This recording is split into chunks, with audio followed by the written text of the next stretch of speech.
இந்த வாழ்க்கையில் முயற்சி, வெற்றி, தோல்வி எனக்கு இதில் நம்பிக்கை கிடையாது. தொடர்ந்து முயற்சி எடுத்துக்கிட்டே இருக்கணும். புகழ்ந்து பேசினா அதை கண்டு காணாமல் இந்த காதில் வாங்கி அந்த காதில் விட்டுட்டு போயிடணும். யாராச்சும் திட்டினாங்கன்னா அதை மைண்டில் வச்சுக்கிட்டு நம்ம கரெக்டாக நடந்துக்கணும். அது மட்டும் தான் எனக்கு தெரியும். ஒவ்வொரு தடவையும் நான் அதை தான் முயற்சி பண்ணிக்கிட்டே இருப்பேன். இவங்க என்னது திட்டினாங்க, அப்போ நம்ம எந்த விஷயத்தில் கரெக்டாக இல்லாமல் இருக்கோம் அப்படிங்கிற மாதிரி யோசித்து அதை நம்ம இன்னும் மெருகேற்றிக்க முடியுமா, சரி பண்ண முடியுமா அப்படிங்கிறதுக்கான முயற்சிகளில் இறங்குவேன்.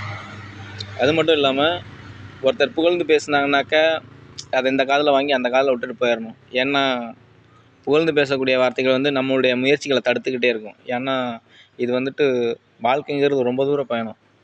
அப்படிங்கிறப்போ அந்த புகழ்ச்சி அப்படிங்கிற ஒரு விஷயத்த கண்டும் காணாமல் போகணும். இது வந்து சின்ன வயசுலேருந்தே எனக்கு ஒரு நல்ல புரிதல் இருந்துச்சு. அப்படி புரிதல் இருக்கிறனால அப்படி தான் என்னுடைய வாழ்க்கையை வந்து ட்ராவல் பண்ணுறதுக்கு முயற்சி பண்ணுவேன்.